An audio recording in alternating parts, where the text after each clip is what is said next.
ওয়ালাইকুম আসসালাম। আসসালামু আলাইকুম হযরত। ওয়ালাইকুম সালাম। ভালো আছেন সবাই? জি আলহামদুলিল্লাহ। আপনি কেমন আছেন হযরত? আলহামদুলিল্লাহ। আসসালামু আলাইকুম। মুফতি সাহেব, আপনার কি হয় মাঝে মধ্যে? ওদের এক জায়গায় ইন্টারভিউ দিলাম, তো কালকে এক জায়গায় জয়েন করছি নতুন। ওই তাই নাকি? জন্যতে হ্যাঁ, কালকে এক জায়গায় জয়েন করছি, তারপর ক্লাস করতে পারতাম, কিন্তু দেখি নাই, নেট গেছে গা। নেট আর বলা হয় না, কিন্তু আজকে বললাম, করে আবার আপনি জয়েন করলাম। ঠিক আছে ইনশাআল্লাহ। আমি স্ক্রিনটা শেয়ার করতেছি, সবাই একটু খেয়াল করেন।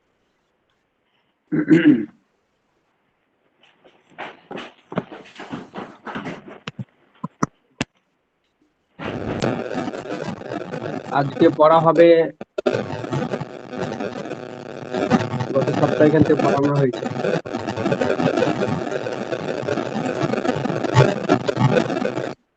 কার ওখানে ভাই সাউন্ড আওয়াজ হচ্ছে? আর ওখানে আরাফাত সাউন্ড ভাই, হচ্ছে, অফ করেন।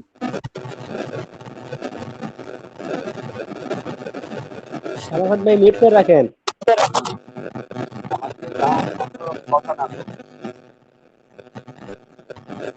মিউট করেন।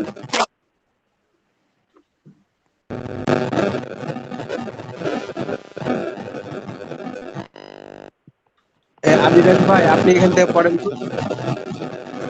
জি আপনি যে নামাজ আদায়ের বিবরণ এখান থেকে পড়েন আপনি। জি হযরত। নামাজ আদায়ের বিবরণ। তুমি যদি কোনো নামাজ আদায় করতে চাও তাহলে কিবলামুখী হয়ে দাঁড়াও। দুই পায়ের গোড়া ও মাথা সমানভাবে কিবলামুখী থাকবে এবং মাঝখানে 4 আঙ্গুল পরিমাণ পাক থাকবে। আরাফাত ভাই আপনি মিউট করলে ভালো হয়। যার ওখানে আওয়াজ হচ্ছে ওখান থেকে একটু মিউট করেন না কেন? একজন না আওয়াজ কারণ হচ্ছে সমস্যা এখন আর হবে। আওয়াজ হয়? হ্যাঁ, আওয়াজ না বন্ধ এখন হয়ে ঠিক গেছে। আছে। এখন ঠিক আছে না? তাহলে আমার আসসালামু মধ্যে আলাইকুম। এটা গন্ডগোল। ওয়ালাইকুম আসসালাম। ঠিক আছে, আপনি পড়েন। জি। এবং যে নামাজ আদায় করতে চাও সে নামাজের নিয়ত করে দুই হাত দুই কানের লতি পর্যন্ত তুলো। হাতের তালু ও আঙ্গুল কিবলামুখী থাকবে এবং আঙ্গুলগুলো স্বাভাবিক অবস্থায়। খোলা থাকবে না বেশি লাগানো না বেশি ছড়ানো। অতঃপর আল্লাহু আকবার বলো। তাকবীরে তাহরিমা তাকবীরে তাহরিমা বলার পর সঙ্গে সঙ্গে ডান হাত বাম হাতের উপর নাভির নিচে রাখো। ডান হাতের ছোট আঙ্গুল ও বুড়ো আঙ্গুল বাম হাতের কবজিকে বেষ্টন করবে এবং বাকি 3 আঙ্গুল সোজা হয়ে থাকবে। তারপর নিঃশব্দে সানা পড়ো, যথা সুবহানাকাল্লাহুম্মা বিহামদিকা ওয়া তাবারাকা ইসমুকা ওয়া তাআলা জাদ্দুকা ওয়া লা ইলাহা গায়রুক। তারপর নিঃশব্দে আউযু বিল্লাহি মিনাশ শাইতানির রাজিম এবং বিসমিল্লাহির রহমানির রহিম বলো। তারপর সূরাতুল ফাতিহা পড়ো। তারপর নিঃশব্দে আমিন বলো। তারপর কোন সূরা বা কমপক্ষে ছোট ছোট 3টি আয়াত বা বড় একটি আয়াত পড়ো। তারপর আল্লাহু আকবার বলে রুকুতে যাও। পিঠ বিছানো থাকবে এবং মাথা ও নিতম্ব সমান থাকবে এবং আঙ্গুলগুলো পাক পাক করে দুই হাতে দুই হাঁটু শক্ত করে ধরো। আর রুকুতে অন্তত 3 বার সুবহান রাব্বিয়াল আযীম বলো। তারপর সামি আল্লাহু লিমান হামিদা এবং রব্বানা লাকাল হামদ বলতে বলতে রুকু থেকে মাথা তুলো। মুক্তাদি শুধু রব্বানা লাকাল হামদ বলবে এবং সোজা হয়ে দাঁড়াও। তারপর তাকবীর বলা অবস্থায় সিজদায় রওনা হও এবং প্রথমে 2 হাঁটু, তারপর 2 হাত, তারপর 2 হাতের মাঝে কপাল ও নাক মাটিতে রাখো। 2 বাহু মাটি থেকে এবং উরুদয় থেকে এবং 2 বাহু পার্শ্বদয় থেকে দূরে থাকবে। তবে বীর থাকলে বাহু পাশের সঙ্গে মিলিয়ে রাখবে। হাত ও পায়ের আঙ্গুল কিবলামুখী থাকবে এবং হাতের আঙ্গুলগুলো মিলিত থাকবে। সিজদা অন্তত 3 বার সুবহান রাব্বিয়াল আ'লা বলো। তারপর তাকবীর বলা অবস্থায় মাথা তুলো এবং 2 সিজদার মাঝে ইতমিনানের সাথে তাহাজ্জুদের মতো করো এবং দুই হাত হৃদয়ের উপর রাখো। বসা অবস্থায় মাগফিরাতের দোয়া করো, যেমন আল্লাহুম্মা গফিরলি ওয়ারহামনি ওয়াআফিনি ওয়াহদিনি ওয়ারযুকনি। অতঃপর তাকবীর বলা অবস্থায় দ্বিতীয় সিজদায় যাও এবং অন্তত 3 বার সুবহান রাব্বিয়াল আ'লা বলো। তারপর মাশাআল্লাহ। তাকবীর বলে সিজদা দেখে মাথা তুলো। তারপর দু হাতে জমিন বর না দিয়ে এবং না বসে সোজা দাঁড়িয়ে যাও। এ পর্যন্ত এক রাকাত হলো। এবার দ্বিতীয় রাকাত, প্রথম রাকাতে যা যা করেছো দ্বিতীয় রাকাতেও তা করো, তবে দু হাত উঠাবে না এবং সানা ও তাউজ পড়বে না। দ্বিতীয় রাকাতের দ্বিতীয় সিজদা থেকে উঠে বাম পা বিছিয়ে তার উপর বসো এবং আঙ্গুলগুলোকে কিবলামুখী করে ডান পা খাড়া রাখো আর দুহাত হৃদয়ের উপর রাখো। হাতের আঙ্গুলগুলো স্বাভাবিকভাবে ছড়ানো থাকবে এবং কিবলামুখী থাকবে। তারপর হযরত আব্দুল্লাহ ইবনে মাসউদ রাদিয়াল্লাহু তাআলা আনহুর বর্ণিত তাশাহুদ পড়ো, যথা আত-তাহিয়াতু লিল্লাহি ওয়াস সালাওয়াতু ওয়াত তাইয়্যিবাতু আসসালামু আলাইকা আইয়ুহান নাবিয়্যু ওয়া রাহমাতুল্লাহি ওয়া বারাকাতুহু আসসালামু আলাইনা ওয়া আলা ইবাদিল্লাহিস সালিহিন আশহাদু আল লা ইলাহা ইল্লাল্লাহু ওয়া আশহাদু আন্না মুহাম্মাদান আবদুহু ওয়া রাসূলুহু। এর লা ইলাহা বলার সময় বিদ্যা ও মধ্যমা দ্বারা বৃত্ত করে এবং শেষ আঙ্গুল করে সাত আঙ্গুল দ্বারা উপরের দিকে এবং ইল্লাল্লাহ বলার সাত আঙ্গুল ফেলো এবং সব আঙ্গুল সোজা রাখো। তোমার নামাজ দুরাকাত এখান হলে থেকে ছিল তাশাহুদের পর লিরাজ ভাই তাশাহুদ পর্যন্ত ছিল, হ্যাঁ জি জি তাশাহুদ পর্যন্ত ছিল, এখান থেকে পড়ানো হয়েছিল। আজকে এরপর থেকে হবে আর কি। জি সময় যেহেতু আছে আমরা একটু পিছনে গুলো পড়ে আসি।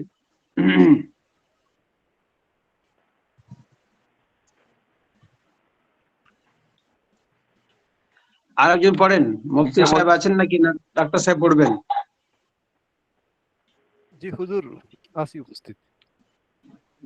অথবা অন্য কেউ পড়তে পারেন। এই যে পৃষ্ঠা নম্বর 49, নামাজের মাকরুহ সমূহ, এই বইটা আর পড়েন কেউ? জি হুজুর, পড়বো আমি তাহলে।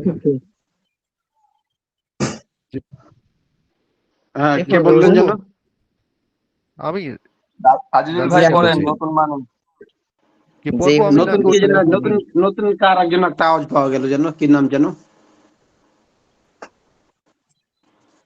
আজিজুল ভাই আপনি পড়েন। জি পড়তেছি। বিসমিল্লাহির রহমানির রহিম। নামাজের মাকরুহ সমূহ।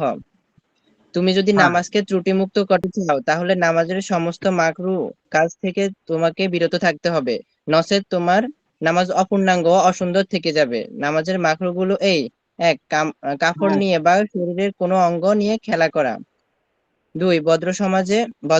ভদ্র সমাজে যাওয়া যায় না এমন বাজে কাপড়ে নামাজ পড়া এবং প্রাণীর ছবিওয়ালা কাপড়ে নামাজ পড়া। ৩. এগুলো হচ্ছে সব মাকরুহ। আস্তিন গুটিয়ে রাখা এবং নষ্ট হবে বলে কাপড় গুটিয়ে রাখা। ৪. মাথায় বা কাঁধে চাদর বা রুমাল ঝুলিয়ে রাখা। ৫. তুচ্ছ স্থানে, রাস্তায় ও কবরস্থানে নামাজ পড়া। ৬. কারো জায়গায় তার সম্মতি ছাড়া নামাজ পড়া। ৭. বিনা ওজরে শুধু লুঙ্গি বা পায়জামা পরে নামাজ পড়া। ৮. বিনা ওজরে বা বিনা প্রয়োজনে খোলা মাথায় নামাজ পড়া। ৯. বিনা ওজরে মাপ পরিমাণ সহ নামাজ পড়া। ১০. হাত যথাস্থানে যথানিয়মে না রাখা। ১১. সামনে বা উপরে বা পিছনে ছবি থাকা অবস্থায় নামাজ পড়া। ১২.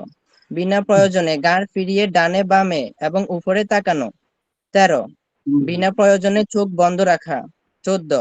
আঙ্গুল মটকানো এবং দুহাতের আঙ্গুল জড়ানো। ১৫. সিজদায় বৈঠকে হাত, পায়ের আঙ্গুল এবং অন্যান্য সময় পায়ের আঙ্গুল কিবলা থেকে ফিরিয়ে রাখা। ১৬. হাতের বা পায়ের ইশারায় সালামের জবাব দেয়া। ১৭. হাই তোলা।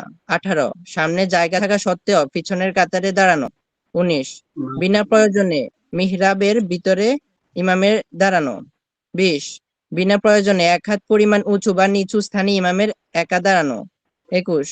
ফরজ নামাজে বিনা প্রয়োজনে ২ রাকাতে একই সূরা পড়া বা সব সময় নির্দিষ্ট কোনো সূরা পড়া বা তারতিবের খেলাফ সূরা পড়া বা মাঝখানে ছোট সূরা বাদ দিয়ে ২ সূরা পড়া। 22 কিরাত শেষ না করে রুকুতে যাওয়া এবং রুকুতে গিয়ে কিরাত শেষ করা। 23 সামনে আগুন থাকা অবস্থায় নামাজ পড়া। 24 বিনা ওজরে নাক বাদ দিয়ে শুধু কপাল দ্বারা সিজদা করা। কয়েকটি মাসালা। মাশাআল্লাহ। 1 কষ্টদায়ক মাসালা কোনো কারণে করলে হতো। কয়েকটি মাসালা এখান থেকে আরেকজন পড়েন তো, আরেকজন পড়েন। নতুন কেউ আছেন নাকি আর? নতুন এই যে নতুন কেউ আছেন বলবেন। মহসিন ভাই মনে সবাই হচ্ছে নতুন নাকি। সবাই বলার চেষ্টা করেন। আসসালামু আলাইকুম রহমতুল্লাহ। ওয়ালাইকুম সালাম। মহসিন কি ভাই নাম বলুন। যেন ভাইয়ের? নাম কি ভাই জানের? আব্দুল কাদের আল হোসেন। হ্যাঁ, তাহলে মুসলিম ভাই আপনি পড়েন এখান থেকে 1 নম্বর থেকে কয়েকটি আব্দুল কাদের। হ্যাঁ পড়েন। কষ্টদায়ক কোনো কারণে 1-2 বার শরীর চুলকানো হ্যাঁ মাকরুহ নয়। 2 নম্বর হচ্ছে সিজদা করা সম্ভব না হলে সিজদা স্থান থেকে কঙ্কর সরাবে, কিন্তু পূর্ণরূপে সিজদা করার জন্য একবারের বেশি সরাবে না। হ্যাঁ নামাজে যাওয়ার পথে এবং নামাজের অপেক্ষায় থাকা অবস্থাও আঙুল মটকানো এবং আঙুল জোড়ানো মাকরুহ। হ্যাঁ 4 নম্বর মনের স্থিরতা নষ্ট হতে পারে অবস্থায় মনের স্থিরতা নষ্ট হতে পারে অবস্থায় নামাজ পড়া মাকরুহ। যেমন ইস্তিনজার ব্যাগ থাকা অবস্থায়, ক্ষুধা বা উম, ক্ষুধা বা চাহিদার অবস্থায়, চাহিদার খাবার উপস্থিত থাকা অবস্থায়। 5 নম্বর মোমবাতি বা কুপি সামনে রেখে নামাজ পড়া মাকরুহ নয়। মাকরুহ নয়। ঠিক। কোরআন সামনে থাকা অবস্থায় নামাজ পড়া মাকরুহ নয়। হ্যাঁ 7 নম্বর 7 নম্বর। ক্ষতির আশঙ্কা থাকা অবস্থায় সাপ বিচ্ছু মারা মাকরুহ নয়। তবে আমলে তবে কাসির আমলের কাছের হলে নামাজ ভেঙে যাবে, অবশ্য গুনাহ হবে না। রুকুতে 8 নম্বর রুকুতে সিজদা ও কিয়ামে অবস্থায় শরীরের সাথে চেপে থাকা কামড় ঠিক করা মাকরুহ নয়। হুম মাশাআল্লাহ। ঠিক আছে, আলহামদুলিল্লাহ সুন্দর হয়েছে সবার। আমি যে কয়েকটি প্রশ্নগুলো বলতেছি আপনার উত্তর দেবেন। প্রশ্নমালা থেকে 1 নম্বর প্রশ্ন করা হচ্ছে, নামাজের অবস্থায় দাড়িতে হাত দেওয়া, জামার কলার ধরে টানা কোন ধরনের মাকরুহ বলেন আপনারা? একবার দুইবার করলে মাকরুহ। একবার এটা উম, একবার দুইবার করলে জি নামাজের অবস্থায় দাড়িতে হাত দেওয়া, জামার কলার ধরে টানা কোন ধরনের মাকরুহ? মানে এখানে যদি একবার দুইবার করে তাহলে এটা মাকরুহ হবে না। মাকরুহ নয়। আর যদি একবার দুইবার তিনবার হয়ে যায়, বারবার হয়ে যায় একই আরকানের ভিতরে, তাহলে পরে এটা আমলে তাহলে কাসির হয়ে আমলে যাবে, কাসির তখন হয়ে যাবে। নামাজ হয়ে যাবে। 2 কি হুম। ধরনের কাপড়ে নামাজ পড়া মাকরুহ? এছাড়া অন্য কাপড় না পাওয়া গেলে তখন কি করবে? যে কাপড় পরে সমাজে যাওয়া যায় না, মানুষের কাছে যাওয়া যায় না, এরকম ধরনের কাপড় পরে নামাজ পড়া মাকরুহ। আর যদি অন্য কোনো কাপড় না থাকে তাহলে ওই কাপড় পরে নামাজ পড়লে মাকরুহ হবে না। মাশাআল্লাহ। 3 যথানিয়মে যথাস্থানে হাত না রাখার বিষয়টি বিস্তারিত উদাহরণ সহ দিয়ে বোঝাও। যেমন হাত উঠানো, নিয়ত বাঁধার সময় হাত উঠানো হয় কানের লতি পর্যন্ত। হাত বাঁধার সময় ডান হাত উপরে, বাম হাত নিচে, 2 বৃদ্ধ আঙুল এক করে আঙুল দিয়ে ধরা, 3 আঙুল কবজির ওপরে থাকা। সে রুকু সেজদা অবস্থায় কেবলামুখীর আঙুলগুলো রেখে দিয়ে সুন্দর করে রাখা, মাঝখানে নাক রাখা। এবং বসে অবস্থায় হাঁটু সোজাসুজি হাত রাখা। এটা হচ্ছে সঠিক নিয়ম। এই বেঠিক হলেই মাকরু। মাশাআল্লাহ। 4 নম্বর, নামাজের সময় চোখ বন্ধ রাখার প্রয়োজন বলতে কি বোঝায়? চোখ বন্ধ রাখার প্রয়োজন হচ্ছে এইটাই, যদি বাতাসে ধুলোবালি উড়ছে, এই সময় হয়তো চোখে ধুলোবালি ঢুকতে পারে, অথবা পোকা উড়ছে, মশা টশা এরকম অনেক কিছু উড়ছে যেখানে নামাজ পড়তে দাঁড়াইছি, এরকম যদি চোখের ভেতরে কিছু যাবার ভয় থাকে তাহলে চোখ বন্ধ রাখার অসুবিধা নাই। না হলে চোখ বন্ধ, ইচ্ছাকৃত চোখ বন্ধ রাখা মাকরু। হুম, একজন কি বলছে দেখে আসি।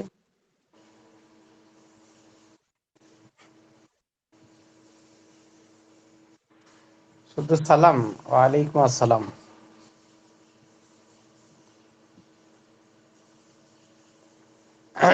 তারপরে 5 নম্বর, 5 নম্বর হচ্ছে হাই তোলা মাকরুহ, কিন্তু হাই এসে গেলে কি করণীয়? হাই এসে গেলে চেষ্টা করা দুই ঠোঁট চেপে হাইকে প্রতিরোধ করা। আর যদি প্রতিরোধ করা নাই যায়, খুব জোরে যদি এসে যায়, তাহলে ডান হাত দিয়ে মুখটা চেপে ধরা। হুম। 6 নম্বর, ইমামের কোথায় কি অবস্থায় দাঁড়ানো মাকরু এবং মাকরু নয়, বিস্তারিত বলেন। ইমামে যদি ইচ্ছাকৃত ভাবে যদি মেহরাবের ভিতরে দাঁড়ায় তাহলে মাকরু। আর যদি ইচ্ছাকৃত ভাবে বিনা প্রয়োজনেই মুসল্লির থেকে হয় আধা হাত অথবা এক হাত উপরে একা দাঁড়ালো, অথবা মুসল্লিদের হুম, থেকে আধা হাত অথবা এক হাত নিচে নিচে দাঁড়ালো। আর যদি প্রয়োজন পড়ে যায় তাহলে মেহরাবের ভিতরেও যদি দাঁড়ায় তাহলে মাকরু হবে না। আর যদি ওপরে দাঁড়ায়, একা ওনার সাথে যদি দুজন মুসল্লি নিয়ে নেয়, বা নিচেও যদি দাঁড়ায় যদি মুসল্লি নিয়ে নেয় তাহলে মাকরু হবে না।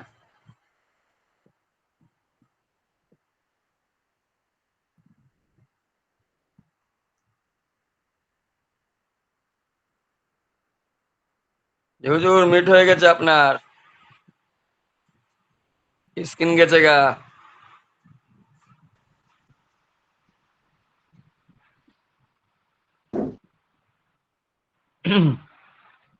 ডাক্তার সাহেব কি দাঁড়ায়? আসি ভাই। ডাক্তার সাহেব, হ্যাঁ আসি। হুজুরের মনে হয় নেট গেছে আর কি, ওই জন্য তো অফ হয়ে গেছে। ইয়ে কই আরিফ ভাই বলে দাদা মারা গেছে, কবে মারা গেল?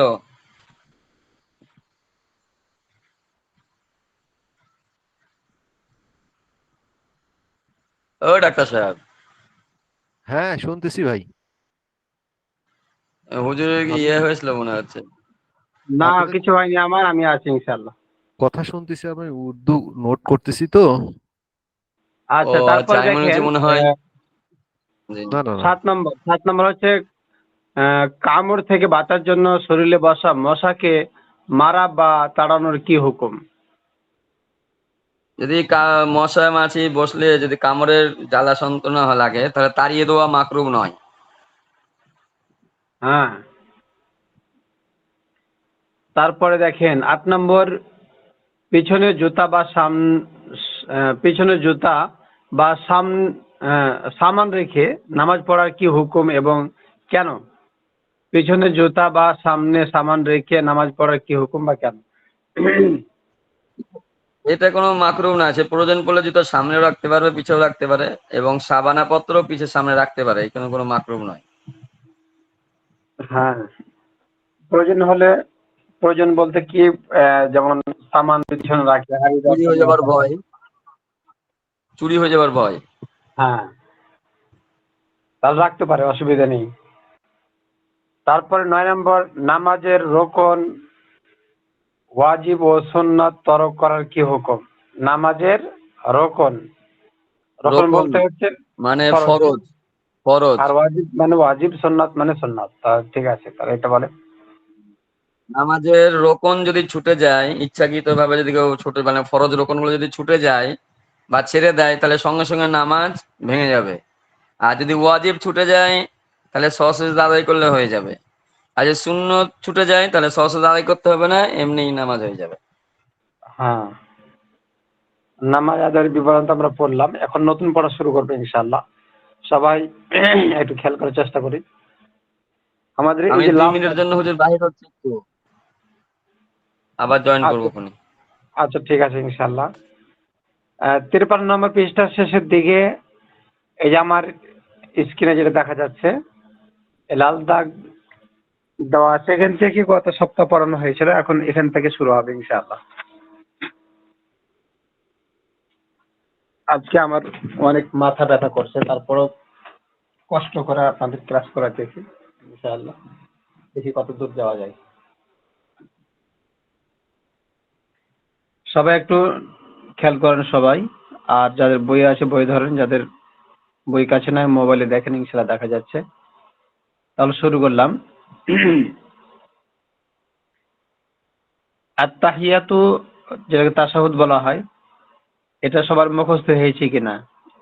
যারা একেবারেই জেনারেল থেকে আমরা আসি, অনেকে হয়তো মুখস্থ নাও থাকতে পারে, এই জন্য আমরা এটাকে অবশ্যই মুখস্থ করতে হবে, যেহেতু এটা দৈনন্দিন নামাজে আমাদের প্রয়োজন হয়। এই জন্য এটা অবশ্যই যাদের মুখস্থ নেই, একেবারেই নতুন ছিলাম যারা জয়েন্ট হয়েছেন, অবশ্যই সবাই এটা মুখস্থ করে নেবেন। নতুন শুরু করলাম।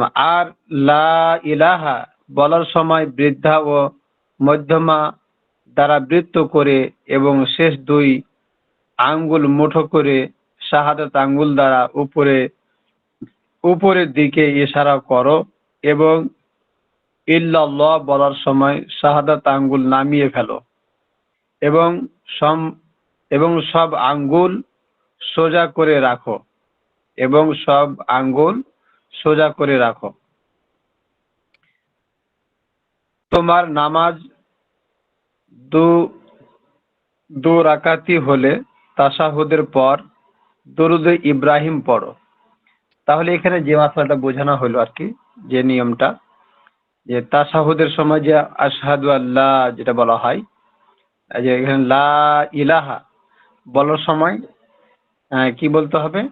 বৃদ্ধা ও মধ্যমা দ্বারা বৃত্ত করে শাহাদাত আঙ্গুলের দ্বারা কি করবে? বৃত্ত করে, এবং শেষ 2 আঙ্গুলকে মুঠো করে শাহাদাত আঙ্গুল উপরের দিকে ইশারা করতে হবে। তাহলে যেটা আমরা করে থাকি সাধারণত, এটা এখানে বোঝানো হলো। এবং ইল্লাল্লাহ বলার সময় শাহাদাত আঙ্গুল নামিয়ে ফেলো, এবং সব আঙ্গুল সোজা করে রাখো। তোমার নামাজ 2 রাকাতি হলে তাশাহুদের পর দরুদে ইব্রাহিম পড়ো। দরুদে ইব্রাহিম যেটা আমরা নামাজের মধ্যে পড়ে থাকি, সেটাকে দরুদে ইব্রাহিম বলা হয়। যেমন এখানে দেখেন সবাই, আল্লাহুম্মা সাল্লি আলা মুহাম্মাদ ওয়া আলা আলি মুহাম্মাদ কামা সাল্লাইতা আলা ইব্রাহিম ওয়া আলা আলি ইব্রাহিম ইন্নাকা হামিদুম মাজিদ। আল্লাহুম্মা বারিক আলা মুহাম্মাদ ওয়া আলা আলি মুহাম্মাদ কামা বারাকতা আলা ইব্রাহিম ওয়া আলা আলি ইব্রাহিম ইন্নাকা হামিদুম মাজিদ। এই দরুদে ইব্রাহিমটা আমরা ভালোভাবে মুখস্থ করে নেব। যারা নতুন অবশ্যই আমরা মুখস্থ করব। তাও দরুদে ইব্রাহিমটা আমরা মুখস্থ করে ফেলব। তারপরে দেখেন, তারপর নিজের জন্য আদিয়ায়ে মাসুরা, অর্থাৎ যেটা দোয়া মাসুরা আমরা বলে থাকি, থেকে কোন দোয়া করো। আদিয়ায়ে মাসুরা থেকে কোন একটা দোয়া করো, যেমন আল্লাহুম্মা ইন্নী যালামতু নাফসি যুলমান কাসীরা। তারপরে এখানে যেটা ইন্নাহু লা ইয়াগফিরুয যুনুবা ইল্লা আনতা ফাগফিরলি মাগফিরাতাম মিন ইনদিকা ওয়ারহামনি ইন্নাকা আনতাল গফুরুর রহিম। এই দোয়াটা পড়তে হবে। আদিয়া মাসুরা মানে দোয়া মাসুরা যেটা আমরা পড়ি, এটা হলো আদিয়া মাসুরার মধ্যে থেকে। দোয়া মাসুরা অনেকগুলো হয়, তার মধ্যে থেকে এটা একটা, যেটা আমরা নামাজের মধ্যে পড়ে থাকি। এটা হযরত আবু বকর সিদ্দিক রাদিয়াল্লাহু তাআলা আনহু থেকে বর্ণিত। এটা আমরা পড়বো ইনশাআল্লাহ। আল্লাহুম্মা ইন্নী যালামতু নাফসি যুলমান কাসীরা তারপর দেওয়া আছে ইন্নাহু লা ইয়াগফিরুয যুনুবা ইল্লা আনতা ফাগফিরলি মাগফিরাতাম মিন ইনদিকা ওয়ারহামনি ইন্নাকা আনতাল গফুরুর রহিম। তারপর আসসালামু আলাইকুম ওয়া রাহমাতুল্লাহি বলে প্রথমে ডান কাঁধে পরে বামে সালাম ফেরাবে, পরে বামে সালাম ফেরাও। তাহলে দোয়া মাসুরা পড়া হয়ে গেলে ডান দিকে এবং বাম দিকে সালাম ফেরাবে। হুজুর, হ্যাঁ বলেন। হ্যালো। বলেন।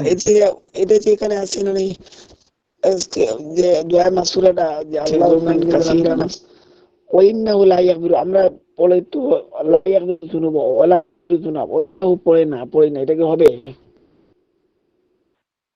এই যে এখানে যে দোয়াটা দেওয়া আছে এখানে সামান্য একটু বেশি আছে, ওয়া ইন্নাহু এই জায়গাটুক খালি বেশি। এটা কোন জায়গাতে আছে কোন জায়গাতে নেই। এটা পড়লে না পড়লে কোনো অসুবিধা নেই। এটুক এই যে আমার তীর চিহ্ন দেখা যাচ্ছে না, ওয়া ইন্নাহু, এই ইন্নাহু শব্দটা এই জায়গাতে বেশি দেওয়া আছে, কোন জায়গাতে নাই।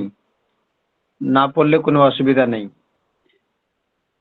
তাহলে আল্লাহুম্মা ইন্নী যালামতু নাফসি যুলমান কাসীরা ওয়া লা ইয়াগফিরুয যুনুবা আমরা বলতাম, এখানে ওয়া লা ইয়াগফিরুয যুনুবা জায়গাতে ইন্নাহুটা দেওয়া আছে। ওয়া ইন্নাহু লা ইয়াগফিরুয যুনুবা, শুধু ইন্নাহু এই শব্দটা বেশি দেওয়া আছে, বাদ বাকি সব ঠিক আছে। না পড়লে কোনো অসুবিধা নেই, আর যদি কেউ পারে এভাবে পড়লেও কোনো অসুবিধা নেই, পড়া যাবে। তারপর আসসালামু আলাইকুম ওয়া রাহমাতুল্লাহি বলে প্রথমে ডানে পরে বামে সালাম ফেরাও।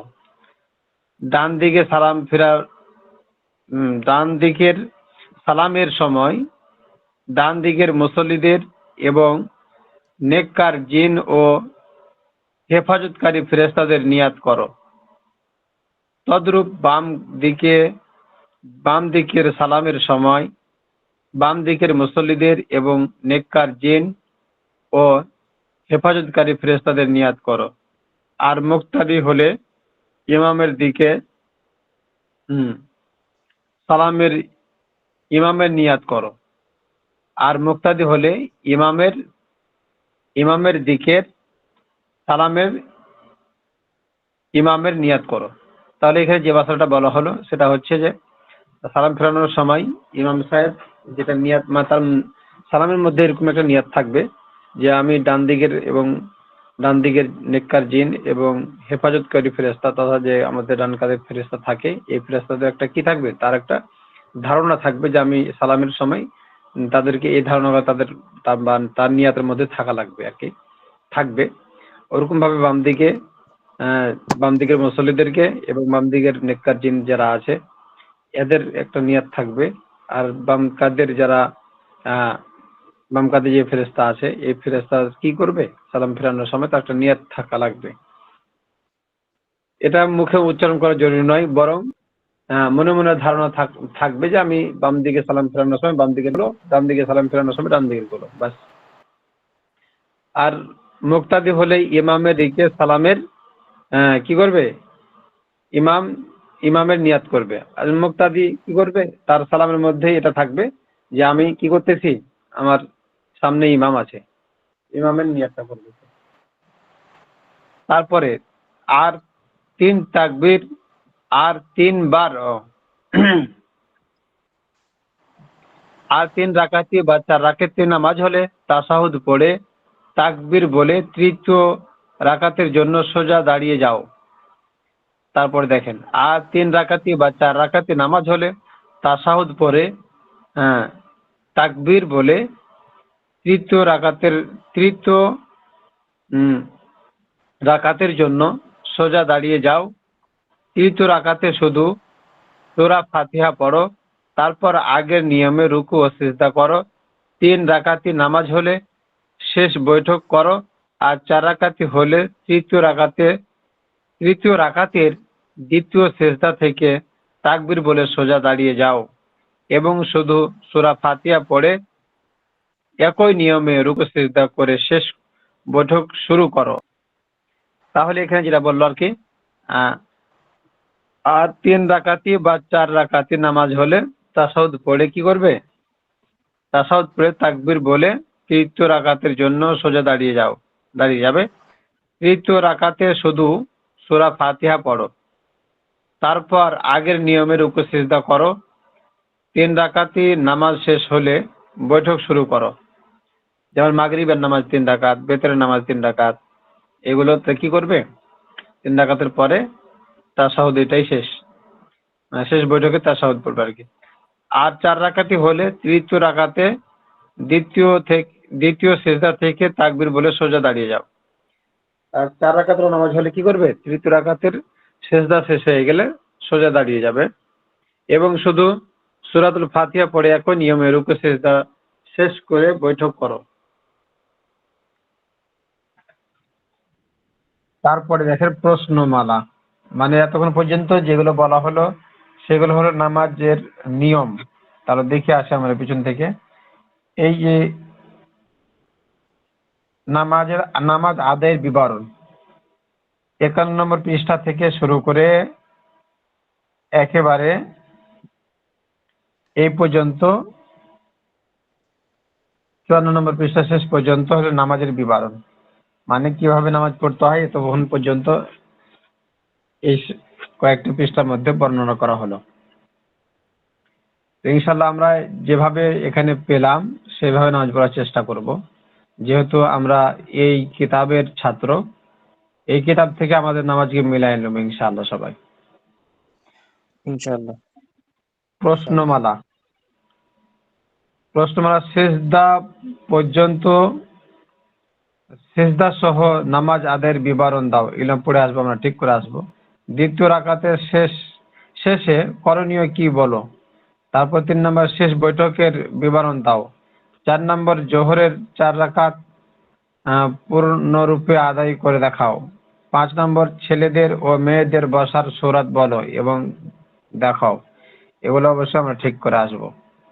তারপর দেখেন জামাতের বিবরণ, মানে জামাতে যে নামাজ পড়া হয় তার বিবরণ।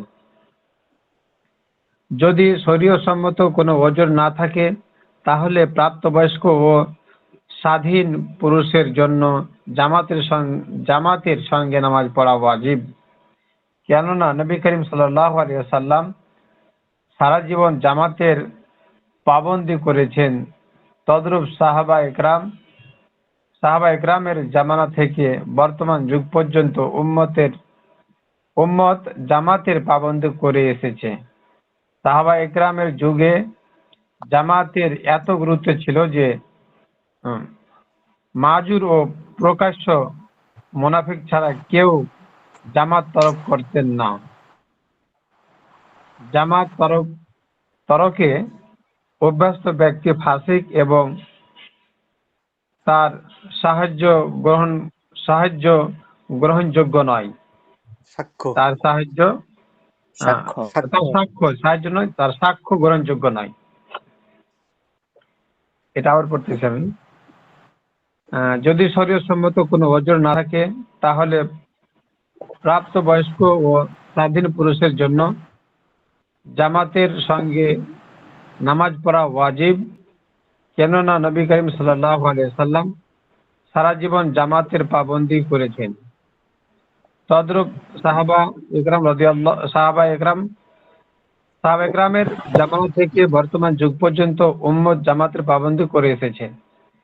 সাহাবা একরাম রাদিয়াল্লাহু তাআলা আনহুম যুগে জামাতের এত গুরুত্ব ছিল যে মাজুর ও প্রকাশ্য মুনাফিক ছাড়া কেউ জামাত তরক করতেন না। জামাত তরককে অভ্যস্ত ব্যক্তি ফাসিক এবং তার সাক্ষ্য গ্রহণযোগ্য নয়। তাহলে এতক্ষণ পর্যন্ত যেটা বলা হলো জামাতের গুরুত্ব এত বেশি যে জামাত ছাড়া কখনো নামাজই পড়তেন না সাহাবা ইকরাম রাদিয়াল্লাহু তাআলা আনহুম। শুধু যারা মুনাফিক ছিল, যারা মাজুদ ছিল, তারা ব্যতীত সবাই জামাতে নামাজ পড়তেন।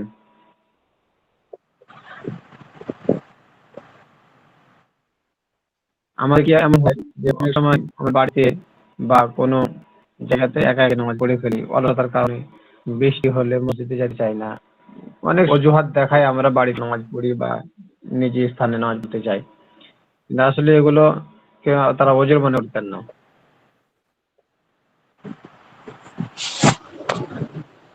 তারপরে আসেন হাদিস শরীফে। আচ্ছা হুজুর এখানে সাক্ষ্য বলতে কোন সাক্ষ্য বোঝাইছে? সাক্ষ্য গ্রহণযোগ্য নয়, কিরকম সাক্ষ্য? হ্যাঁ, এখানে যে সাক্ষ্য, বিচারের সাক্ষ্য, কোন বিচার হচ্ছে ইসলামিক কোন সাক্ষ্য কারণে? বলতে যে কোনো বিষয়ে সাক্ষ্য দরকার। এখন এই সাক্ষী দেওয়ার জন্য তার সাক্ষী গ্রহণযোগ্য হবে না, এটাই বলতেছে। যে কোনো সাক্ষী যদি দরকার হয়, এক্ষেত্রে তার সাক্ষ্য কি হবে না, গ্রহণযোগ্য হবে না। ও আচ্ছা, শুধু বিচার নয়, আরো যে কোনো বিষয় হতে পারে। ইসলাম শরীয়তের। তারপরে আসেন হাদিস শরীফে জামাতের বহু ফজিলত বর্ণিত হয়েছে। হাদিস শরীফে বহু ফজিলত বর্ণিত হয়েছে। নবী করিম সাল্লাল্লাহু আলাইহি সাল্লাম বলেছেন, সালাতুল জামাআতি তাফদুলু সালাতুল ফাজরি বিসাবইন ওয়া 20 দারাজাহ, রাওয়াহু মুসলিম। হাদিসে কি বলা হলো? সালাতুল জামাআতি তাফদুলু সালাতুল ফাজরি বিসাবইন ওয়া 20 দারাজাহ। এর মুসলিম শরীফের এই হাদিসটা, জামাতের নামাজ একা নামাজের চেয়ে 27 গুণ উত্তম। সুবহানাল্লাহ। আর ওখানে এত আওয়াজ হয় ভাই? হুজুর এটা বিষয় হলো যে, ওই যে জি হুজুর, ওই যে সাক্ষ্য গ্রহণযোগ্য নয়, ওই যে বিয়ার সময় অনেক সময় সাক্ষী দেওয়া লাগে। হ্যাঁ, তো বিয়ের সময় সাক্ষী দেওয়া লাগে। কোনো যখন মনে ওগুলা করেন বিয়ার সময় সাক্ষী দেওয়া হয়, তো অনেক সময়ও দেখা গেছে বেশিরভাগ সাক্ষী হলো যে হ্যাঁ হ্যাঁ হ্যাঁ, নামাজি নাই। জামাত তরক করতে অনেক দূরের ব্যাপার, যে এরা নামাজিও না। এই ব্যাপারটা আসলে কিতা? আসল কথা হলো যে এখানে যেটা বলা হলো, এখানে যারা জামাত তরক করে তাদের সাক্ষ্য গ্রহণযোগ্য নয় বলতে কার ওখানে আওয়াজ হয় বারবার বলা হচ্ছে? শারাফত ভাই, শারাফত ভাই কি আওয়াজ হুজুর? ঝিপ ঝিপ আওয়াজ নাকি?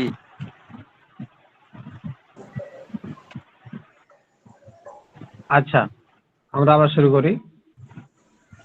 এখন তো সাক্ষ্য যেগুলো দেওয়া হয়, শরীয়ত সম্মত যেটা সাক্ষ্য, সেটা হচ্ছে যে মুসলমান তো নামাজ 5 ওয়াক্ত পড়বে, মুসলমানের তো থাকবে, এরকম হওয়া উচিত ছিল। কিন্তু বর্তমান জামানায় সেখান থেকে মানুষ কিছুটা সরে গিয়েছে। দেখা যাচ্ছে যে মানুষ মুসলমান, নামাজ পড়ে না, কিন্তু তার সাক্ষ্য নিচ্ছে বা দিচ্ছে। এই ক্ষেত্রে কতটুকু গ্রহণযোগ্য? আসল কথা হলো, এখন যদি ওরকম সাক্ষ্য না পাওয়া যায়, তাহলে তার সাক্ষ্য নিতে হবে। এখন সাক্ষ্য ছাড়া তো আর কাজ করা যাবে না। ওই ক্ষেত্রে তখন তার সাক্ষ্যটা নেওয়া যাবে, অসুবিধা নেই। আর পাওয়া গেলে, যে ভালো সাক্ষ্য যদি পাওয়া যায়, তাহলে ভালো সাক্ষীর সাক্ষ্য নিবে, এটাই উত্তম আর এটাই করণীয়। যদি না পাওয়া যায়, তখন সেক্ষেত্রে ভিন্ন কথা। তারপরে আসেন হাদিস শরীফে জামাতের বহু ফজিলত বর্ণিত হয়েছে। নবী করিম সাল্লাল্লাহু আলাইহি সাল্লাম বলেছেন, সালাতুল জামাতি তাফদুলু সালাতুল ফাজরি বিসাবইন ওয়া 20 দারাজা। জামাতের নামাজ একা নামাজের চেয়ে 27 গুণ উত্তম। তাহলে একাকী নামাজ পড়লাম, এক ওয়াক্ত নামাজে মানে সিঙ্গেল সব পাওয়া যায়, আর জামাতে পড়লে 27 গুণ সব বেশি পাওয়া যায়। একই নামাজ একা একা পড়লাম 1 গুণ, আর জামাতে পড়লাম 27 গুণ। জুমা ছাড়া যে কোনো নামাজে ইমাম ও একজন মুক্তাদি দ্বারা জামাত হয়ে যায়। তাহলে কি বললো এখানে? জুমা ছাড়া, মানে জুমার নামাজ ব্যতীত যে কোনো নামাজে ইমাম ও একজন মুক্তাদি দ্বারা জামাত হয়ে যায়। তাহলে দুইজন আছে, একজন ইমাম হবে আর একজন কি হবে, একজন মুক্তাদি হবে। তাহলে জামাতের হক আদায় হয়ে যাবে আর কি। জামাতের জন্য ইমাম ছাড়া 3 জন পুরুষ আবশ্যক। জুমার যদি নামাজ পড়তে চাই তাহলে 3 জন মুসল্লি লাগবে, ইমাম সহ 4 জন, তাহলে জুমা পড়া যাবে। যদি তার থেকে কম হয় তাহলে জুমা পড়া যাবে না, বরং ওই ক্ষেত্রে জোহর নামাজটা আদায় করবে। যে কোনো নামাজ জামাত ছাড়াও আদায় হয়ে যায়, তবে জুমা ও 2 ঈদের জন্য জামাত শর্ত। জামাত ছাড়া জুমা ও ঈদের নামাজ সহিহ নয়। তাহলে জামাত ছাড়া জুমার নামাজ এবং ঈদের নামাজগুলো কি হবে না? সহিহ হবে না, গ্রহণযোগ্য হবে না। তাহলে ঈদের নামাজের জন্য এবং জুমার নামাজের জন্য জামাত শর্ত, জামাত লাগবেই। আর জামাতে অন্তত পক্ষে 3 জন মুসল্লি হওয়া লাগবে। তারপরে স্ত্রীলোক, বালক, অসুস্থ মস্তিষ্ক, গোলাম ও অজুরগ্রস্ত ব্যক্তির উপর জামাত ওয়াজিব নয়। দেখেন, খেয়াল করুন সবাই, স্ত্রীলোক মানে যারা মহিলা, তাদের জন্য জামাত ওয়াজিব না। তারপরে বালক মানে যে এখনো বালিকা কি হয়নি, সাবালক হয়নি। অসুস্থ মস্তিষ্ক, যার ব্রেন ঠিক নাই। তারপরে হচ্ছে গোলাম, ওজরগ্রস্ত ব্যক্তির উপর জামাত কিনা ওয়াজিব না। তারা চাইলে কি করতে পারবে? বাড়িতে এক একটি নামাজ পড়তে পারবে, তবে তারা জামাতে নামাজ পড়লে সবের অধিকারী হবে। যদি তারা নামাজ করতে পারে, জামাতে পড়তে পারে, তাহলে সবের কি হবে? অধিকারী হবে। অবশ্যই স্ত্রী লোকদের ঘরে নামাজ পড়াই উত্তম। অবশ্যই স্ত্রী লোকদের অর্থাৎ মহিলাদের জন্য ঘরে নামাজ পড়া কি উত্তম। এখন তো আহলে হাদিসরা অনেক কি করতেছে, জি হুজুর, একটা বিষয় হইলো অনেক গিয়া খেয়ানত করতেছে তারা। জামাত দুইজন হইলো জামাত দিব। একজন যদি ধরুন মানে স্বামী আর একজন পিছনে স্ত্রী থাকে, তো এটা কিন্তু জামাতের অন্তর্ভুক্ত হইব কিনা? হুজুর, আপনার কথা ভালো করে বুঝে গেল না, একটু জোরে বলেন। বলছিলাম যে হুজুর, একজন ইমাম মানে স্বামী ইমাম বা একজন পুরুষ সামনে আর পিছনে একজন মহিলা, তাইলে দুইজন হইলে তো জামাত হয়ে যায়, তাইলে এটা কি জামাত হবে? হ্যাঁ, যেমন কেউ মসজিদে যেতে পারে কোনো কারণে, এক্ষেত্রে বাড়িতে যদি নামাজ পড়ে তাহলে একজন মাহরম পুরুষের পিছনে মাহরম মহিলারা দাঁড়াইতে পারবে। যেমন একজন ছেলে নামাজ পড়াইতেছে, তার পিছনে আহ, আরো 2জন ছেলের সাথে বাবা দাঁড়াইছে, পিছনে তাদের আরো যেগুলো মাহরম মহিলা আছে তারা পিছনে কাতারে দাঁড়াইতে পারে। এর ক্ষেত্রে জামাত হয়ে যাবে, অসুবিধা হবে না। একজন যদি মহিলা থাকে, একজন পুরুষ একজন মহিলা, একজন পুরুষ একজন মহিলাও নামাজ পড়তে পারবে, স্বামী স্ত্রী অথবা মা ছেলেও বাড়িতে জামাত করতে পারবে। যদি এরকম জামাত যদি ছেলে না যায়, এক্ষেত্রে পড়তে পারবে। মানে সেটা কি জামাতের সওয়াব হবে কিনা? হ্যাঁ, জামাতে সব হবে।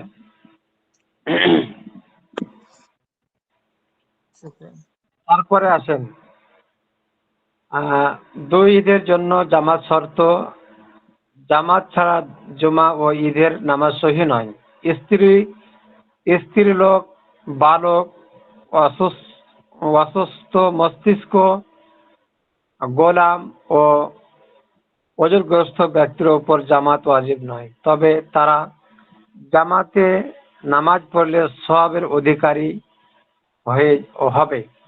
অবশ্যই স্ত্রী লোকদের ঘরে নামাজ পড়াই উত্তম। মহিলারা ঘরে নামাজ পড়বে, এটাই তাদের জন্য উত্তম। তারপরে আসেন জামাত ওয়াজিব না হওয়ার ওজর। মানে যেগুলো জামাত ওয়াজিব না হওয়ার ওজর বলতে, জামাতে যাবে না, তাহলে এরকম কারা কারা বা কোন কোন ব্যক্তি, কার উপরে কোন সময় জামাতে না গেলে অসুবিধা নেই, এগুলো কোন এখানে কোন বর্ণনা ওজন করা হবে। জামাত তরক করে দেবো? হ্যাঁ, কি কাজে জামাত তরক করা যাবে, কোন কোন কারণে? প্রচন্ড বৃষ্টি বা ঠান্ডা বা অন্ধকার হলে।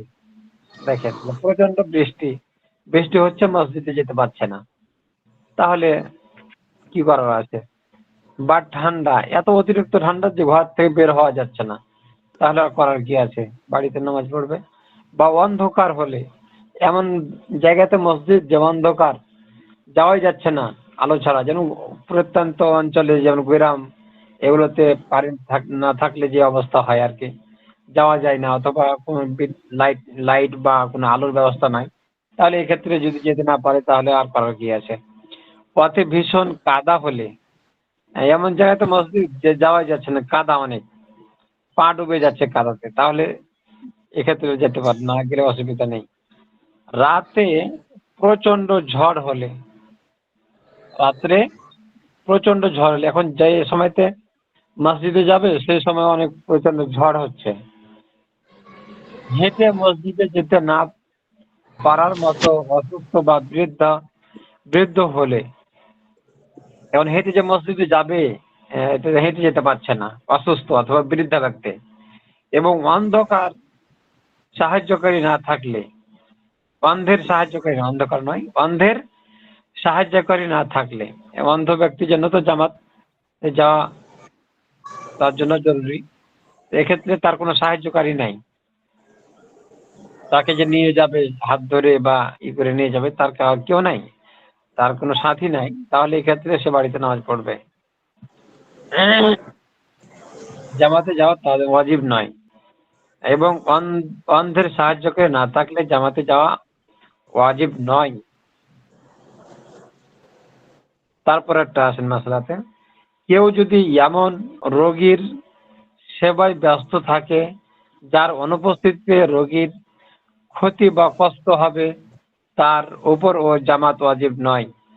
তাহলে এমন একজন ব্যক্তি খেদমতে আছে, যে ব্যক্তি যে এমন একজন ব্যক্তির খেদমত আছে যে অসুস্থ, সে চলে গেলে অসুস্থ ব্যক্তির ক্ষতি হবে বা কষ্ট হবে, তাহলে এক্ষেত্রে সে তার কাছে থাকবে, তার জন্য জামাতে যাওয়া ওয়াজিব নয়। তারপরে মাসলাতে আসে, সফরে কাফেলার যাত্রার সময় হয়ে গেলে, সফরে কাফেলার যাত্রার সময় হয়ে গেলে, গাড়ি ও জাহাজ ছেড়ে দেওয়ার সময় হয়ে গেলে, এবং সামান হারিয়ে যাওয়ার ভয় থাকলে জামাতে শরীক হওয়া ওয়াজিব না। আর এই মাসলাটা কি বললো? সফরে কাফেলার যাত্রা, মানে এখন কাফেলার সঙ্গে আছে, এখন কাফেলার যাত্রা শুরু হয়ে গেছে, এখন চলতে শুরু করেছে, তাহলে এই সময় কি করা, জামাতে নামাজ পড়া তার জন্য কিনা জরুরি না। গাড়ি ও জাহাজ ছেড়ে দেওয়ার সময় হয়ে গেলে, গাড়ি ও জাহাজ যদি ছেড়ে দেয়, এক্ষেত্রে জামাতে নামাজ পড়া তার জন্য কিনা ওয়াজিব না। অনেক সময় আমরা ট্রেনে যাতায়াত করি না, তো ট্রেনে যাতায়াত করি, তো দেখা যাচ্ছে নামাজে গেলে ট্রেন ছেড়ে দিবে অথবা বাস ছেড়ে দিবে, তাহলে এই ক্ষেত্রে তাকে জামাতে যাওয়া জরুরি না। এবং সামান হারিয়ে যাওয়ার ভয় থাকলে, এমন কিছু সামানা আছে যে সামানাগুলো যদি রেখে যাওয়া যায় নামাজে, তাহলে চুরি হয়ে যাবে বা হারিয়ে যাবে, তাহলে এই ক্ষেত্রে যাওয়া দরকার নেই। তারপরে আছেন জামাতে শরীক হওয়া ওয়াজিব নয়। তারপরে মাসলা হচ্ছে ইস্তিনজার হাজত হলে, ক্ষুধার সময় খাবার উপস্থিত হলে এবং খাওয়ার চাহিদা থাকলে জামাতে শরীক হওয়া ওয়াজিব নয়। দেখুন, ইস্তিনজার হাজত হলে, ইস্তিনজার বেগ যদি পরে আসে, যেন পেশাব লেগেছে অতিরিক্ত, অথবা বাথরুমে চাপ দিয়েছে, তাহলে এক্ষেত্রে ইস্তিনজার বাথরুম চেপে রেখে জামাতে যাওয়া তার জন্য কি না ওয়াজিব না। ঠিক অনুরূপ ভাবে ক্ষুধার সময় খাবার উপস্থিত হয়ে গেছে, ক্ষুধা লেগেছে কিন্তু খাবার তার সামনে, এবং খাওয়ার চাহিদা থাকলে জামাতের শরীক হওয়া তার জন্য ওয়াজিব না। তার মানে যেটা বোঝালো যে খাবার উপস্থিত, তার ক্ষুধাও লেগেছে, এক্ষেত্রে তাকে সে যদি জামাতে না যায় তাহলে কোনো অসুবিধা নেই।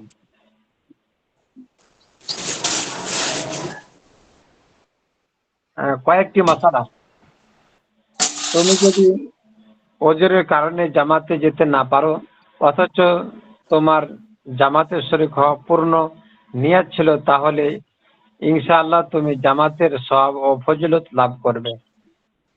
খুবই সুন্দর একটি মাসালা।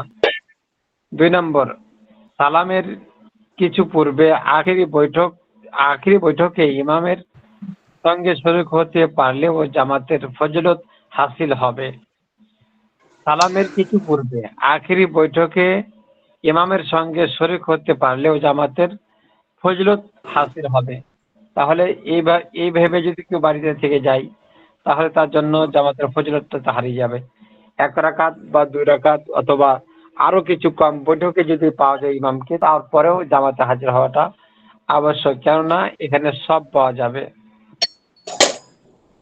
3 নম্বর, ইমামকে নামাজের যে অংশেই পাওয়া যাক দাঁড়ানো অবস্থায় তাকবীর বলে সেখানেই ইমামের সঙ্গে শরীক হওয়া কর্তব্য। ইমামকে নামাজের যে অংশেই পাওয়া যাক দাঁড়ানো অবস্থায় তাকবীর বলে সেখানেই ইমামের সঙ্গে শরীক হওয়া কর্তব্য। তবে ইমামকে অন্তত রুকুতে না পেলে ওই রাকাতটি পাওয়া গেছে বলা যাবে না। ইমামকে যদি রুকুতেও না পাওয়া যায় তাহলে ওই রাকাতটা পাওয়া যাবে না। 4, যে মসজিদে নির্ধারিত ইমাম ও মুয়াজ্জিন আছে এবং আজান ও ইকামত সহ জামাত হয়ে গেছে সেখানে দ্বিতীয় জামাত করা মাকরুহ। তবে দ্বিতীয় জামাতের ইমাম স্থান পরিবর্তন করে দাঁড়ালে মাকরুহ হবে না। 4 নম্বর মাসলাটা আবার বুঝি। যে মসজিদে নির্ধারিত ইমাম ও মুয়াজ্জিন রয়েছে এবং আজান ইকামত সহ জামাত হয়ে গেছে সেখানে দ্বিতীয় জামাত করা মাকরুহ। তবে দ্বিতীয় জামাতের ইমাম স্থান পরিবর্তন করে দাঁড়ালে মাকরুহ হবে না। যেমন ধরেন যে প্রথম যে আজান দিয়ে নামাজ পড়া হয়েছে সেটা তো নির্ধারিত স্থানে, যেমন মসজিদের ভিতরে পড়া হয়েছে। ঠিক আরেকটা যদি জামাত পড়ার দরকার হয় তাহলে কি করবে? বারান্দাতে হতে পারে বা এক সাইডে হতে পারে, তাহলে কোনো কি হবে না, মাকরুহ হবে না। ভাই একটা কথা পিছনে হইলো তো হুজুর না? বলেন না। মসজিদের মধ্যে যে খারিজি জায়গাগুলো আছে ওখানে পড়লে হবে, তাই তো? হ্যাঁ, মানে একই জায়গায় দ্বিতীয়বার আর ইমামতি করবে না। যেমন মেহরাবের বরাবর যে ইমাম দাঁড়ায়, এখানে তো একটা জামাত হয়ে গেছে, দ্বিতীয় জামাতটা এখানে করবে না, বরং একটু জায়গা পরিবর্তন করবে। বারান্দা হতে পারে অথবা এক সাইডে হতে পারে, তাহলে আর মাকরুহ হবে না। জি হুজুর, অনেক মসজিদে তো দ্বিতীয় জামাত হওয়ার জন্য তারা মানে সুযোগ দেয় না। হ্যাঁ, বুঝলাম তো, আবার বলেন। মানে অনেক মসজিদে এরকম আছে যে দ্বিতীয় জামাত হওয়ার সুযোগ দেয় না। দ্বিতীয় জামাত সুযোগ দেয় না বলতে এখানে অনেকগুলো কথা থাকে। যেমন দেখা যাচ্ছে যে মসজিদে যেই সময় জামাত নির্ধারণ করা আছে তার পূর্বে জামাত হইতে নিষেধ করে। যেমন আমাদের এদিকে কিছু আহলে হাদিস আছে যারা মসজিদে এসে ফিতনা সৃষ্টি করে। যেমন জামাতের সময় হলো 1:30টায়, ওরা আসবে কটায়? 1টার দিকে এসে নামাজ পড়ে চলে যাবে জামাত করে। এটা একটা বিশৃঙ্খলা দেখায়, এই জন্য তারা নিষেধ করে। পরে পড়লে কেউ নিষেধ করে না, এরকম হতে পারে। একটা কথা বলি, হ্যাঁ বলেন। যে আমাদের এদিকে আমি দেখেছি, ওদিকে ওরকম করে, আমাদের এদিকে টোটালি আল হাদিসদের মসজিদে জামাত ঢুকতেই দেয় না টোটালি। আহলে হাদিসের মসজিদে কি করতে দেয় না? জামাত টোটালি ঢুকতেই দেবে না। জামাত বলতে তাবলিগ জামাত? তাবলিগ জামাত। তাবলিগ জামাত। তাবলিগ কিছু কিছু জামাতকে মেরে বার করে দিয়েছে, বুঝলেন, দিয়ে মসজিদ ধুয়ে দিয়েছে। ওরা তাবলিগ জামাতের বেদাত। ওরা তাবলিগ জামাতকে বেদাত বলে, দেখতে পারে না, তার জন্য এরকম করে। ওটা তাদের ব্যক্তিগত ব্যাপার, তারা ঢুকতে না দিলে তার জোরাজুরি নেই। আমরা একবার গেছিলাম একটা আহলে হাদিসের তাবলিগ লইয়া, একটা গেছিলাম। ওটার মধ্যে অর্ধেক হানাফি আর অর্ধেক হইলো আহলে হাদিস। আচ্ছা, ওটার মধ্যে গেছিলাম একবার। আহলে হাদিস তো অনেক ফিতনা করতেছে এখন বর্তমান সময়। হুজুর আমরা জামালপুরে যে রোডে হুজুর আমরা জামালপুরে গেছিলাম তো জামাত নিয়ে। জামালপুরে তো আহলে হাদিস মাদ্রাসায় আমরা জামাত উঠছি, কই কিছু কয় নাই, তারও আমাদের দাওয়াত দিয়ে খাওয়াইছে। হ্যাঁ, কিছু কিছু ভিন্ন থাকে তো। আমাদের এদিকেও অনেক আহলে হাদিস মসজিদ আছে তো, তারা অনেক জায়গাতে উঠতে দেয় না, আবার অন্য জায়গাতে উঠতে দেয়, এরকম। না, তারা ওই যে যেটি এই যে ইউরোপ দেখা ওই যে বক্তা করবো না আহলে দিছে নতুন করে এডি বেশি করা এটি বেশি এটি বেশি টেড়া টেড়া। হ্যাঁ এদের পাওয়ার বেশি, নতুন নতুন ব্যাটারি বেশি চার্জ তো পাওয়ার বেশি। হ্যাঁ। হুম আগের একটা যুগে কথা যারা পাওয়ার বেশি। আহলে হাদিস বা হাফি মাযহাব মেনে আসে এদের মধ্যে প্রবলেমটা কম, কিন্তু বর্তমান সময় যারা ইউটিউব ফেসবুক দেখে আর বড় বড় শাইখদের লেকচার শুনে যারা, এদের সমস্যাটা বেশি। এরা পুরাপুরি বুঝতে পারে না, হঠাৎ করে কয়ে বসে বেদাত, কিন্তু যারা বড় আলেম আছে আহলে হাদিসের এরা কিন্তু এতটা করা করা আমি দেখায় না, হ্যাঁ হ্যাঁ কিন্তু এরা খালি ওই যে আব্দুর রাজ্জাক বিন ইউসুফের ওয়াজ শুনে যায় এই হ্যাঁ কারণে ওই যে যারা ওই আব্দুর একটা রাজ্জাক বিন আর ইউসুফ, বেদিন মহসিন যারা আছে না, মুজাফফর বিন মহসিন, মোহাম্মদ বিন মহসিন আছে মহসিন।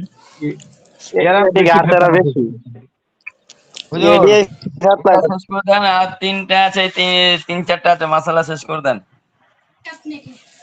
আচ্ছা ঠিক আছে, তারপরে দেখেন, তারপরে আসেন अभी মুক্তাদি যদি শুধু একজন পুরুষ বা বুঝের বালক হয়, তাহলে মুক্তাদি ইমামের ডানে দাঁড়াবে এবং গোড়ালির পরিমাণ পিছনে দাঁড়াবে। দুইজন হলে ইমাম সামনে দাঁড়াবে, পক্ষান্তরে এক বা একাধিক স্ত্রীলোক হলে ইমাম অবশ্যই সামনে দাঁড়াবে। তো 5 নম্বর মাসালাটা বললো মুক্তাদি শুধু যদি একজন পুরুষ হয় বা বুঝের বালক হয়, তাহলে কি করবে? মুক্তাদি ডানে দাঁড়াবে, ইমামের ডানে দাঁড়াবে এবং গোড়ালি পরিমাণ পিছনে দাঁড়াবে। ইমামের সঙ্গে যদি দাঁড়ায় তো কি দাঁড়াবে? কিছু পরিমাণ পিছনে দাঁড়াবে আর কি, গোড়ালি পরিমাণ 4 আঙ্গুল পরিমাণ বা এরকম সময়, এরকম যে একটু জায়গা ইমামের বরাবর দাঁড়াইলে পারে 4 আঙ্গুল পরিমাণ পিছনে দাঁড়াবে আর কি। দুইজন হলে ইমাম সামনে দাঁড়াবে, পক্ষান্তরে এক বা একাধিক স্ত্রীলোক হলে ইমাম অবশ্যই সামনে দাঁড়াবে। 6 নম্বর, স্ত্রী লোকদের একা জামাত করা মাকরুহ। স্ত্রী লোকদের একা জামাত করা মাকরুহ। তবু যদি তারা একা জামাত জামাত করে, তবে ইমাম সাহেবা সামনে না দাঁড়িয়ে কাতারের মাঝে সামান্য এগিয়ে দাঁড়াবে। 7, নারী পুরুষ ও অবুঝ বালক একত্র হলে প্রথম কাতারে পুরুষেরা, দ্বিতীয় কাতারে বালকেরা এবং তৃতীয় কাতারে নারীরা দাঁড়াবে। 8 নম্বর, যদি একটি মাত্র বালক থাকে তাহলে সে পুরুষদের কাতারে দাঁড়াবে, পরে কয়েকজন বালক এসে গেলে তারা পুরুষদের পেছনেই দাঁড়াবে। তাদের দ্বারা পুরুষের কাতার পূর্ণ করা যাবে না। ठीक है मैं कॉल 9 নম্বর, কেউ যদি বিলম্ব এসে দেখে যে ইমাম রুকুতে আছে আর কাতারের জায়গা আছে, তাহলে কাতার ধরার জন্য তাড়াহুড়া করে পিছনে দাঁড়াবে না, বরং রাকাত ছুটে গেলেও ও ধীরে সুস্থে কাতারের খালি জায়গায় গিয়ে দাঁড়াবে। তো ঠিক আছে, এ পর্যন্ত থাকলো। এ পর্যন্ত আমরা সবাই একটু ভালো করে পড়ে আসবো, যেহেতু মশলাগুলো আমাদের দরকারি, সবাই ভালোভাবে পড়বো। বাংলা আমরা সবাই পড়তে জানি, একটা কথা বলতাম কেউ জি। আমরা অলসতা করবো না। জি একটা কথা বলতাম, হ্যাঁ বলেন। বলছিলাম যদি বা কেউ মানে নহমির পর্যন্ত পড়ে, মাওলানা 2টো ক্লাস পড়া হয়ে গেছে বুঝলেন, হ্যাঁ হ্যাঁ এর পরেও কি এই আলিম প্রথম বর্ষে ভর্তি হতে হবে নাকি ওর পরে আরো ক্লাস আছে? হ্যাঁ, কেউ নবমীর পর্যন্ত পড়েছে তাই না? জি এখন সে ভর্তি হতে চাই, কি সে ভর্তি হয়েছে, ভর্তি হয়েছে। ভর্তি হয়েছে? জি জি হ্যাঁ, ভর্তি হয়ে মানে আমাদের অনলাইন মাদ্রাসায় ভর্তি হয়েছে না অন্য কোথাও? জি জি জি এই এই ক্লাসে ভর্তি হয়েছে, এই ক্লাস হ্যাঁ, প্রথম ব্যাচের দ্বিতীয় ক্লাস, দ্বিতীয় ব্যাচে। দ্বিতীয় ব্যাচে ভর্তি হয়েছে। জি তাহলে এই ক্লাসে জয়েন হতে পারতো, তাহলে একটা বছর আগিয়ে থাকতো। আমি আমি আমার কথা বলছি। ও আপনি, জি তা আপনি এই ব্যাচে ভর্তি হননি? মানে এই ব্যাচে ভর্তি হয়েছে সবে এই 2 থেকে 3 দিন আগে। বলছিলাম যে আমাদের একটা ক্লাস আছে যেটা হচ্ছে জুন মাস থেকে শুরু হবে বলছিল। ও জুন মাস থেকে আপনি এটাতে ভর্তি হন, অসুবিধা নেই তো। আপনি ওখানে একটা বলেন কথা নেই, আমি ধরতে গেলে হাফেজ, হাফেজ বুঝলেন, হাফেজ এবং মাওলানা ওই নবমের পর্যন্ত পড়েছি আচ্ছা বুঝলেন। আচ্ছা। ওই জন্য করে আমি বলছিলাম আমার বিষয়টা, তো আমি কি করব, আবার প্রথম থেকে পড়বো নাকি প্রথম বর্ষে, ওই জন্য করে বলছিলাম। প্রথম বর্ষ না ভর্তি, আপনি এখন এখান থেকে ক্লাস করতেছেন না, এখান থেকে করলে ভালো মনে হয়, আপনার জন্য একটা বছর এটাই তো সাশ্রয় আমি হবে। বলছি যে এটা যদি হয় তাহলে আরো খুব ভালো হতো আমার। হ্যাঁ, আপনি ওখানে এটা বলেন যে আমি এখানে ভর্তি হতে চাই। কি বলতে হবে ওখানে? আপনি মানে একটা কথা বলি, যে হ্যাঁ, কোর্সটা আছে কতদিনের কোর্স, এটা কত বছরের? এটা 4 বছরের কোর্স। 4 বছর। ধরুন আমি 9 মিনিট পড়ে নিয়েছি, আমার আর কত বছর লাগবে? এখানে পড়তে হলে আবার ঘুরে 4 বছর লাগবে, যেহেতু একটা 4 বছরের নিসাব অনুযায়ী পড়ানো হবে। আর আচ্ছা। এটা রানিং চলছে প্রায় 6 মাস গেছে না, 3.5 বছর। হ্যাঁ হ্যাঁ, এটা তো গেছে 6 মাস, 6 মাস 7 মাস চলে গেছে, হুম। তাহলে আরো 3.5 বছর লাগবে। মেশকাত্তরে আর কি এখানে। হ্যাঁ, মেসকাত পর্যন্ত আর কি। আচ্ছা আচ্ছা, তাহলে আমার তো ঠিক আলাদা আছে, করে সবকিছু আবার কিনতে হবে তো? হ্যাঁ হ্যাঁ, আপনি ওখানে আলোচনা করবেন, তারপরে বুঝিয়ে বলবেন, ইনশাল্লাহ বুঝবে ইনশাল্লাহ। জি জি ঠিক আছে, জি। এই পর্যন্ত থাকলো সবাই। একটু আচ্ছা। পিছনে পড়াগুলো অবশ্যই সবাই একটু মামলা ভালো করে পড়ে আসবো, সামনে পরীক্ষা আছে। ইনশাল্লাহ সবাই ভালো থাকেন, সুস্থ থাকেন। আসসালামু আলাইকুম ওয়া রাহমাতুল্লাহ। আসসালাম। আচ্ছা।